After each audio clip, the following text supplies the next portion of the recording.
During marriage counseling, she admitted about her ex, "If he asked me back tomorrow, I'd leave you." The therapist froze.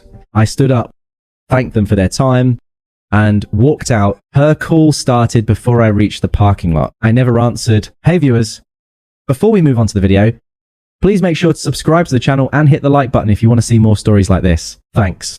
Hey, Reddit, long time lurker, first time poster on a throwaway, because this mess is still too fresh. And I don't want it blowing up my main life. I'm 35, male. And up until about a year ago, I thought I had a pretty solid marriage, 5 years in. No kids yet. But we were talking about it, or at least I was looking back. Maybe that was the first red flag. I was always the one pushing for the next step, while she seemed content to coast. But hey, hindsight is 2020 THS, right? Let me back up and give you some context so this doesn't come out of nowhere. My name's Alex, fake, for obvious reasons. And I work as an IT manager for a mid-sized tech firm in a decent-sized city on the East Coast. Stable job, good pay, the kind that lets you buy a house without drowning in debt. I met Jenna in college. She was studying marketing. I was in computer science. She was outgoing, funny, the type who lit up a room. I was more the quiet, reliable guy who made sure everyone got home safe after parties. Opposites attract. Or so they say. We dated for 3 years. Before I proposed, she said yes. And the wedding was great. Her family flew in. Mine hosted a backyard rehearsal dinner early on. Things were solid. I supported her through everything. About 2 years into the marriage, she lost her job during a company downsizing. It hit her hard. She was depressed for months. I picked up extra freelance work to cover the bills, encouraged her to take time off to figure out what she wanted. I even turned down a promotion that would have required relocating because she wasn't ready to move. We'll build our life here. I told her, no rush. She eventually landed a new gig as a marketing consultant, and things seemed to pick up. But around year 4, cracks started showing. She'd stay out late with work friends, come home tipsy and distant. Her phone was always buzzing, and she'd angle it away when I was around. I chalked it up to stress at first. Then there were the little digs, comparing me to other guys in passing. Like, oh, my coworker Mark just bought a boat. Must be nice to have that kind of adventure. Mark? That name kept popping up. Turns out he was her ex from before we met. Someone she dated briefly in college. She'd mentioned him once or twice as a fun guy, but nothing serious. Lately, though, she'd bring him up more. Always in a casual way that felt anything, but the social media stuff started subtly too. She'd post these vague stories or tweets about settling for less than you deserve, or remembering the sparks that got away. I saw them because we followed each other, but she never tagged me. It stung. But I didn't confront her, didn't want to seem insecure. Instead, I suggested marriage counseling. Let's talk it out with a pro. I said, we've invested too much to let things slide.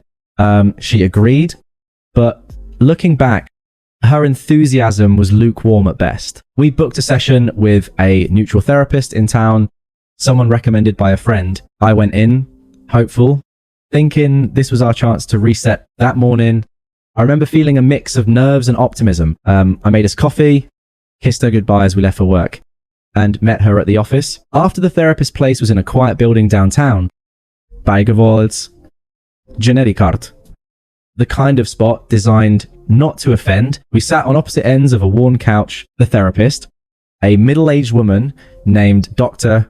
Ellis, between us in an armchair. She started with the basics. What brings you here today? I went first, explaining how I felt the distance growing, how I wanted to reconnect. Jenna nodded along, but her eyes were on her phone under her leg. When it was her turn, she sighed dramatically. I don't know, Alex is great on paper, but lately it feels like we're just roommates. No excitement. You know, Dr. Ellis probed gently. Can you elaborate on what you mean by excitement? That's when things started unraveling. Jenna talked about feeling stuck, how our life was too predictable. I listened, nodding, thinking this was progress, getting it out there. Then the therapist asked about past relationships, if there were any unresolved feelings affecting us now. Jenna hesitated, then shrugged. Well, there's my ex, Mark. We reconnected on social media a while back. He's just different, more alive. I felt a nod in my stomach, but I stayed calm. Reconnected. How? I asked quietly. She waved it off. Just friends. Alex, But talking to him reminds me of what I might be missing. The therapist leaned forward. Jenna, can you be more specific? How does this affect your commitment to the marriage? That's when she dropped the bomb. She looked right at me, not even blinking, and said, look, if Mark asked me back tomorrow, I'd leave you. I mean, he's the one that got away with you. It's comfortable, but is that enough? I deserve more than just stability. The room went dead silent. Dr. Ellis froze, her pen hovering over her notepad, eyes wide like she just witnessed a car crash. I could hear the clock ticking on the wall. My heart pounded, but outwardly I didn't react. No yelling, no tears. It was like a switch flip. Everything she'd said confirmed what I'd been ignoring for months. I wasn't her first choice. I was the safe backup. I took a deep breath, set my hands on my knees, and stood up. Thank you for your time. Dr. Ellis, I said evenly. I think that's all I need to hear. Jenna blinked, caught off guard. Wait, what? Alex, sit down. We're not done. I glanced at her, but there was no anger in my voice, just finality. Actually, we are. You've been clear. Dr. Ellis Stemmer, Alex. Perhaps we should discuss. No need. I interrupted politely. This session has been enlightening. I nodded to both of them and walked out the door, down the hall, into the elevator. My mind was racing. What? Yeah. But also a weird clarity. All those sacrifices, the deferred dreams, the quiet support for what? To be someone's second best. By the time I hit the lobby, my phone buzzed. It was Jenna. I let it go to voicemail as I stepped into the parking lot. Another buzz. Text. What the hell?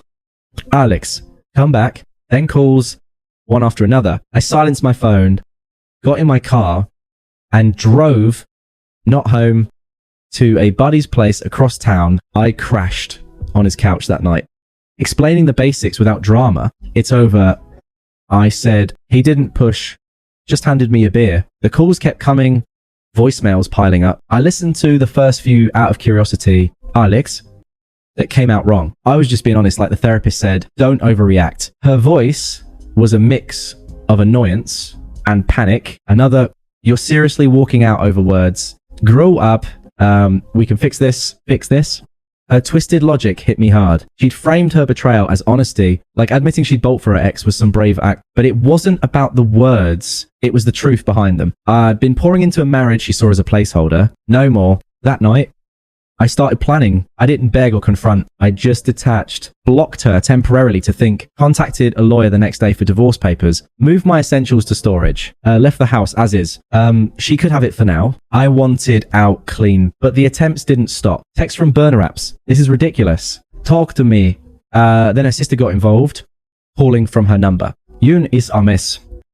Alex, she didn't mean it like that. Your family, don't throw it away over one session. I hung up without a word. Her mum's email came next. I raised her to be truthful. You're abandoning her when she needs you most. What kind of man does that? The hypocrisy burned. They'd always enabled her, spoiled her growing up, excused her flakes. Now they were guilting me. No thanks. Meanwhile, I focused on me, hit the gym harder, took that promotion. I'd passed on, relocated temporarily to the company's satellite office a few hours away. It was freeing. For the first time in years, I wasn't walking on eggshells. The next few months were a blur, but not in the dramatic movie montage way. It was more like grinding through mud, slow, messy, and exhausting at first. I didn't spiral into some revenge plot or drown my sorrows at a bar. Nah, I just existed, woke up on my buddy's couch when a work came back. Repeat.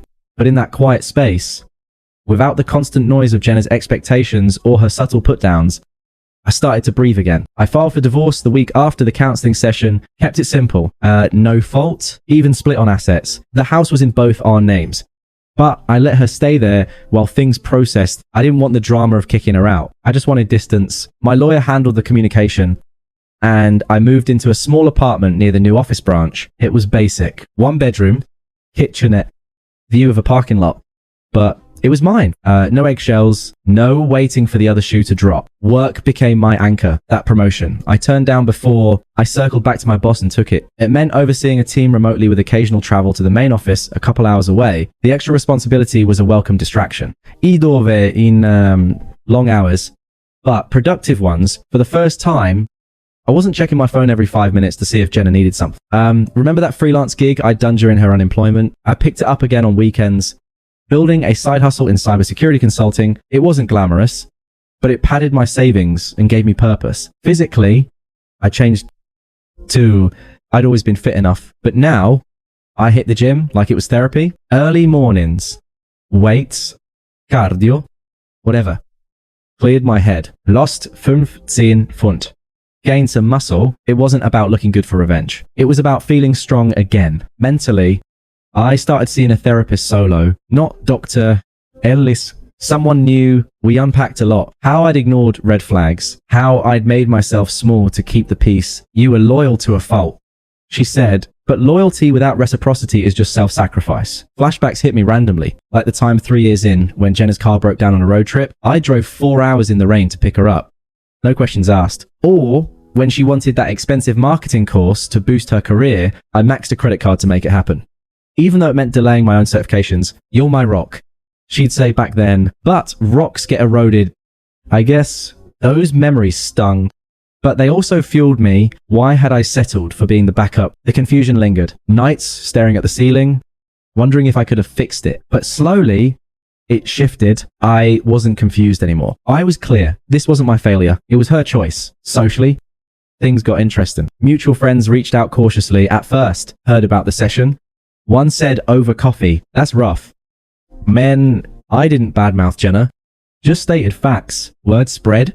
And sides formed quietly. A couple friends distanced from her, inviting me to barbecues instead. Her posts online got vaguer, more cryptic stuff about growth through pain that screamed deflection. I unfollowed everything, focused on my circle, started hiking on weekends, joined a local trivia league, met people who didn't know our history, who saw me as Alex, not Jenna's husband. Dating crept in eventually. Nothing serious at first. A coffee here. A dinner there. It was weird, but liberating. No pressure to be the perfect provider. About 6 months post-session, I met Sarah at a work conference. She's an HR, sharp, kind. With a laugh that cuts through BS, we clicked over shared nerdy interests, sci-fi books. But it wasn't a rebound. It was real. She knew my story. Didn't pry, just supported. For the first time, I felt like an equal, not a safety net, through it all. I stayed detached from Jenna's orbit, ignored the occasional email from her lawyer, nitpicking details. Her attempts tapered off after the initial barrage. But I knew it wasn't over. The silence was too heavy, like a storm building, and yeah. I wondered about Mark. Had she really gone back to him? Rumors trickled in. Friends mentioned seeing them together at bars. But I didn't dig. That was her mess. Now, mine was rebuilding brick by brick. By month 8, I looked in the mirror and saw someone new, confident, unburdened. The hurt was there, Ascar, but it didn't define me. I'd sat with the unfairness long enough. Now it was time to rise. That's when karma decided to show up, fashionably late, but with a vengeance. It wasn't some cosmic lightning bolt, just the natural fallout of bad choices unfolding in real time. I didn't seek it out. It found me through the grapevine, bits and pieces from mutual acquaintances who couldn't resist sharing. It started with Jenna moving in with Mark about a month after I left. From what I heard, it was all fireworks at first. Romantic getaways, flashy dates. She posted about it indirectly, those new chapter vibes on social media. But cracks appeared fast. Mark, the exciting ex, turned out to be as flaky as advertised. Unstable job, some freelance gig that sounded more like a scam. Arguments escalated. Friends whispered about his temper. One night, it blew up publicly at a local bar. He yelled at her over nothing. Smashed a glass. She downplayed it. But word spread. Then the discard around month 5. Post split.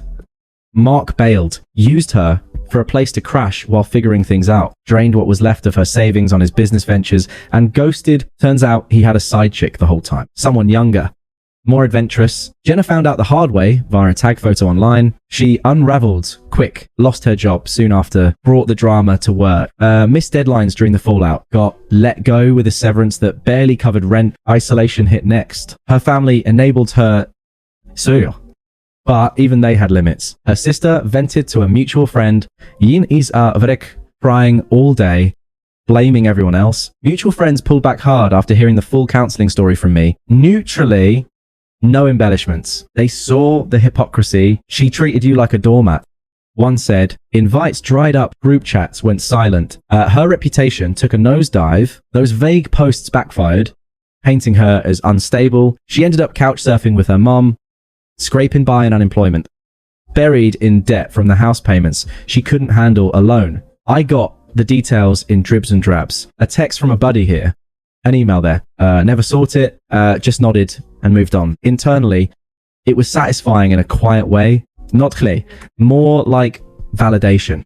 She chased excitement and found chaos. I'd chosen stability and built peace. The irony, she discarded me as boring, but now she was the one adrift. It felt earned, realistic, no Hollywood explosions, just consequences. The fallout didn't stay quiet for long. After the karma wave hit Jenna, her attempts to crawl back ramped up like clockwork. It started subtle, texts slipping through cracks in my blocks, probably from new numbers. Alex, we need to talk. I messed up big time. I'd delete without replying, but they escalated. Voicemails next. Tearful at first, then frustrated. Her family jumped in, toxic as ever, guilting me like I was the villain for not forgiving her a moment of honesty. About a month after her firing, she showed up at my new apartment unannounced. I'd just gotten home from work, still in my button down, when the buzzer rang through the intercom. Her voice cracked. Alex, it's me. Please let me up. I drove all this way. I paused, but curiosity, or maybe closure, I buzzed her in, but kept the chain on the door when she knocked. She looked rough, hair messy, eyes puffy, clothes rumpled, like she'd slept in them. Thank you. She breathed, stepping close. God, Alex, I've been a wreck. Mark, he was awful, abusive, manipulative. He took everything, my savings, my confidence. I got fired because I couldn't focus after he left. I'm staying with mum now, but it's hell. Her lectures never stopped. She reached for my hand through the crack, but I stepped back. What do you want? Yenna. Her eyes welled up. I want us back. That counseling thing, I was stupid. Pressured, to be honest. But it wasn't real. You're the stable one. The good one, we can start over. Therapy again, for real this time. I'll change. I shook my head. Voice steady. You said it yourself. If he asked, you'd leave. And you did, basically. Chased the excitement. Left me as the backup. She flushed, twisting it. That was hypothetical. You drove me away with your routine life. No passion. No risks. But now I see stability matters. Please. Alex, I'm desperate here. Desperate was right. But her logic flipped everything, blaming me for her choices. Classic hypocrisy. This isn't about passion or risks. I said calmly, it's about respect. You didn't have it for me then. I don't have time for this. Now, she got angry fast. True colors. Showing, so that's it. You're just done. After everything I put up with, your boring job, your safe choices, you're heartless. Alex, walking out like a coward, I closed the door midway through her rant, locking it. Goodbye. Yenna. Her pounding faded as I walked away, blocked the number she used that day, but she didn't stop. Weeks later, the family barrage intensified. Her sister called from a private line. Alex, this is ridiculous. Jenna's falling apart, crying, not eating. She told me everything. Yeah, she screwed up. But who hasn't? Your family. Suck it up and take her back. Mom's worried sick. I let her talk. Then replied flatly, not my family anymore. Tell Jenna to move on. Click. Her mum emailed next, a long guilt trip. Oh, I can't believe you'd abandon my daughter like this. She was just expressing feelings that we taught her. Now she's broke alone. Because of your pride. What kind of man leaves a woman in need? I didn't respond. The attempts turned frantic. Jenna's voicemail swinging from please to rage. One night, she called late. Alex, pick up. I know you're there. Mark was a monster. He hit me, stole from me. I'm at rock bottom. You owe me this. We were married. Over. After treating me like a placeholder. I listened once, then deleted. Her final push involved a mutual friend, someone who'd stayed neutral. Texting. Jenna asked me to reach out. She's sorry. Man wants closure. I told him the truth briefly. He backed off after that. The desperation peaked, but I stayed detached. My life was thriving. Promotion. Locked in. Side hustle growing. Dates with Sarah turning serious. Jenna's house. Irelvanoise. The climax came unexpectedly at our mutual friend Tom's wedding. 9 months after the counselling bomb, it was a small affair, outdoor venue in a park, vague enough to keep it low-key. I'd RSVP'd, yes. Bring in Sarah as my +1. We were solid by then. Laughing over shared hikes, planning trips. She knew the basics about Jenna. No drama. I spotted Jenna across the lawn during the ceremony, looking out of place in a too tight dress, makeup heavy to hide the wear. She wasn't invited originally, but must have crashed via her sister, who was friends with the bride, host vows. At the reception, she cornered me by the buffet while Sarah chatted nearby. Alex? She whispered urgently, glancing around. Didn't expect you here. You look good. Successful. I nodded politely, grabbing a plate. It's Tom's day. Let's keep it civil. She ignored that. Stepping closer. Please hear me out. I've changed. Therapy real this time. Mark destroyed me, but it woke me up. I see what I lost. You are life. We can rebuild. I'll do anything. Her eyes darted to Sarah, who was laughing with friends, radiant in a simple sundress. The contrast hit hard. Sarah's ease versus Jenna's desperation. Who's she? Jenna asked, voice cracking. Some rebound. I set my plate down, voice firm. And even that's Sarah. We're happy. As for us, that ship sailed. You made your choice. I made mine. You're not part of my life anymore. Irrelevant to where I'm headed. She recoiled. Hypocrisy flaring. Irrelevant. After 5 years, you're cold. Alex, I thought you were better than this. Dumping me when I'm down. No dumping. I corrected calmly. You left first.